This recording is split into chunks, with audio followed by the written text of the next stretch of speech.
So today I'm going to make something that's near and dear to my heart, one of my favorite all-time dishes, mac and cheese. Now, actually, this isn't the first time I tried to film this. The last time, I realized about halfway through, I didn't have the sound on. So this is attempt number 2. You know, everything happens for a reason. I mean, look at this.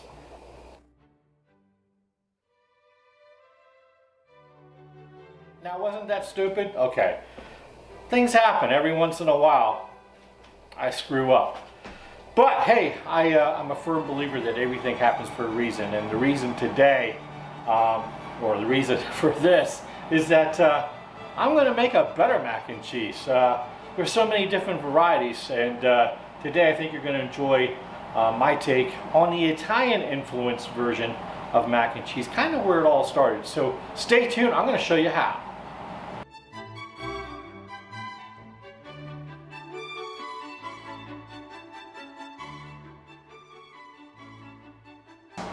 So we're back and we're going to get started on this, and let me tell you, mac and cheese, just about every country has their version of a mac and cheese.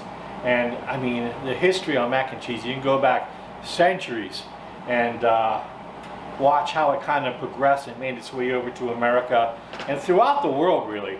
But I think doing some research, pasta made its way over to Italy, actually Sicily, by way of Asia, kind of worked its way up through Italy. And then around central Italy, you know, people started adding cheese to their pastas, their macaronis. And as it spread out throughout Europe, each country kind of added their own flavor to it, or their own flair to it, and made its way over to United States, and we kind of use cheddar because we have a lot of British influence in our version. So today, I'm going to make my version of sort of like an Italian original, pasta ai 4 formaggi, pasta with 4 cheeses. And there are actually several different versions of even that. So I'm going to kind of tailor it to mine. I'm not using 4 Italian cheeses today. I'm going to be using some nice cheddar from England, okay, some British cheddar. I've got some Gouda going on here from Holland. I've got some, where is that? Right over here. I got some Gorgonzola, some sweet Gorganzola from Italy. So I got some Italy in there, and I've got some American goat cheese going over here. So I got 4 cheeses, all great cheeses to melt. This is going to combine. There's going to be a flavor like you won't believe. And a couple spices, and that's pretty much it. So I've got my pasta going over here, my macaroni. Okay, actually it's ziti. I'm going to go ahead and get the sauce going, and then we're going to go ahead and take the pasta, mix it with the sauce, and that's what we're going to have, our pasta 4 cheeses, and or mac and cheese. No, I'm not making the baked American version. I'm trying to get down to the original, but I'm adding some little American flair to it. So let's get started. So what I'm going to do is go ahead and get this heated up. I've got some cream here. I'll go ahead and put it in my pan.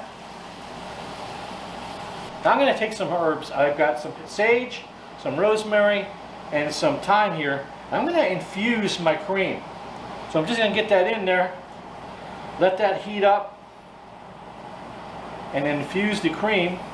And I'm going to keep moving it because I do not want the bottom of this to scorch. So once this is warm enough that I can start melting cheeses in it, I'm going to go ahead and remove my herbs and then start getting the cheese sauce going. So that's all I'm going to do. Give this a stir.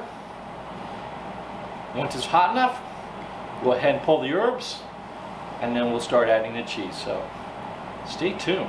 Don't go away. I'm going to let this heat up. Okay, I am back. I actually brought this cream to a boil, then I reduced the heat, let it simmer for about 3 minutes just to get some of that nice herb flavor infused into the cream. Now some of the leaves, some of the thyme may get left behind, no big deal. So I'm going to go ahead and pull my herbs out, and this smells actually fantastic. And I'm going to start going in, get this to the side here, start going in with some of the cheeses here. So first I'm going to go ahead with my cheddar.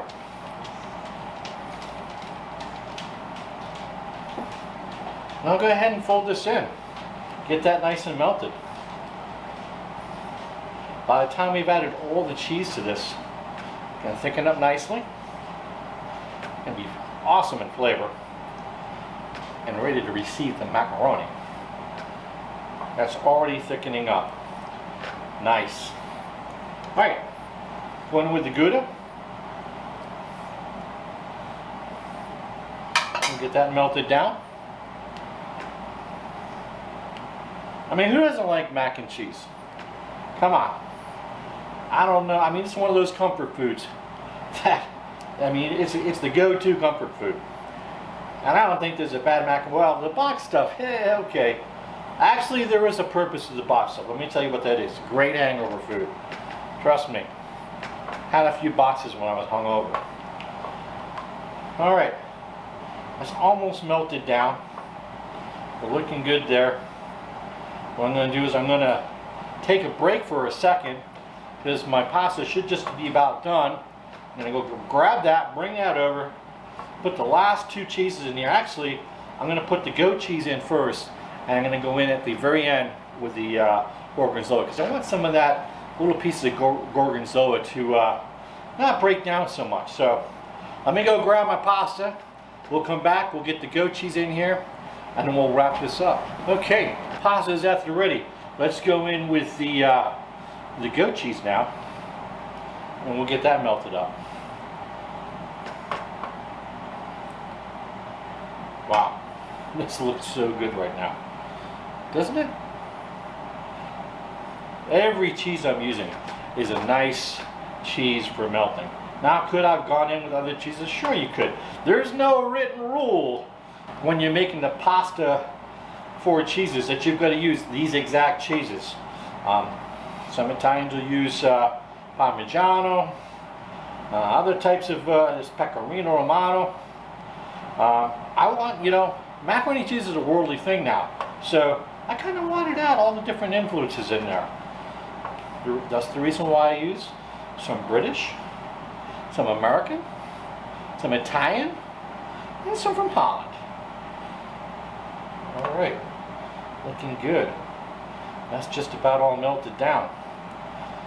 It's a little thin right now, but it's going to thicken up even more.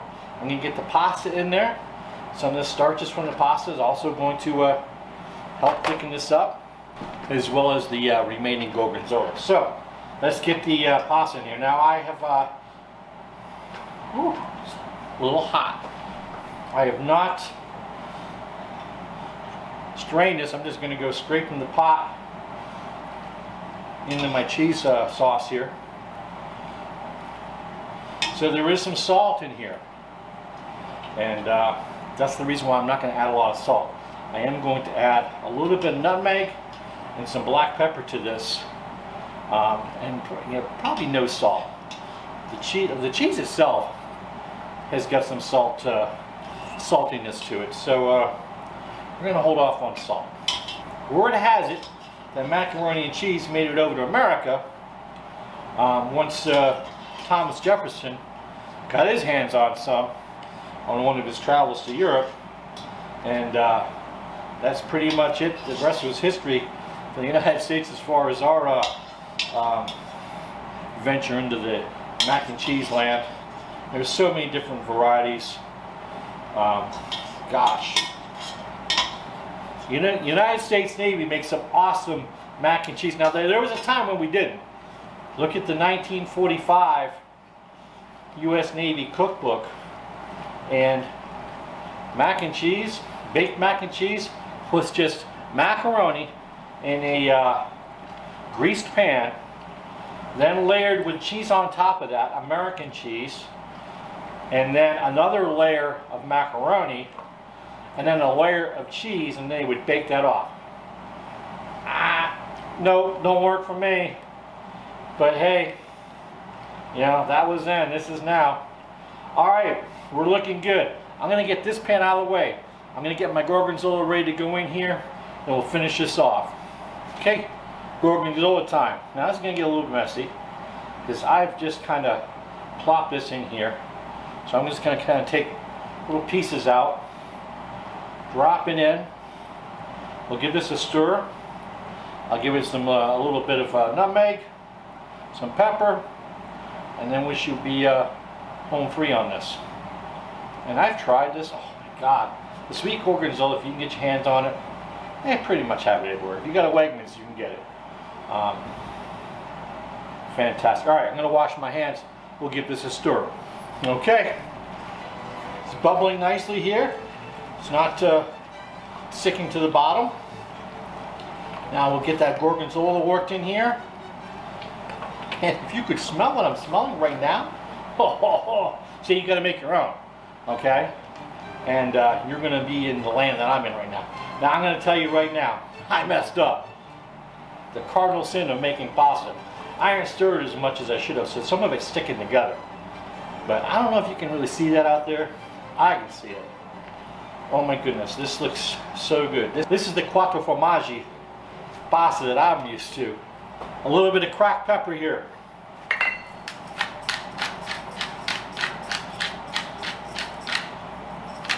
And a little more. All right. Now, going with a little bit of nutmeg.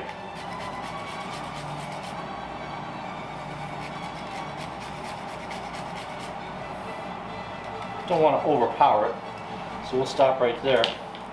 All right, one last turn here, and you've seen just how easy it is to make this. You can make this at home, you know.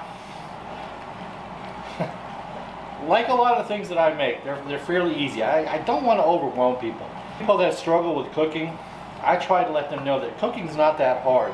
And so the things that I try to do is to help people out get over the fear of cooking. So that's why I do a lot of easy things. So once you master these, you build from there. There we go. We are looking good. It is smelling good.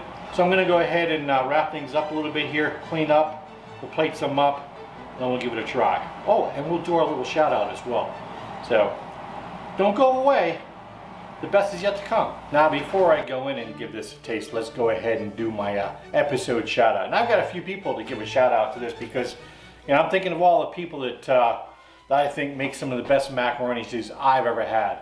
Now, let me tell you, again, this is my favorite dish out of everything in the world, even over fried clams, mac and cheese. So, hey, this episode shout out is dedicated to, hey, Mrs. Smith. May you rest in peace, our neighbor. When I was a young child up in Vermont, up on Ridgewood Road, she made some of the best mac and cheese. Mary Alice from our tailgating crew, she brings some mac and cheese to our tailgates and she just knocks it out of the world. I mean, oh my gosh, she makes the best mac and cheese. I mean, everybody I mentioned makes the best mac and cheese. Hey, Chris and Personowski, your aunts, they rock. I mean, when we used to get invites over to their house, to their parties, she has two aunts that would bring mac and cheese, their versions, like dueling mac and cheese, and they're both outstanding. I couldn't tell you which one's better because they were both that good. So, hey, this shout out is to all you great macaroni and cheese makers out there. I appreciate it because I love it. Anyways, let's go give this a try. All right, we'll just go with 2 here.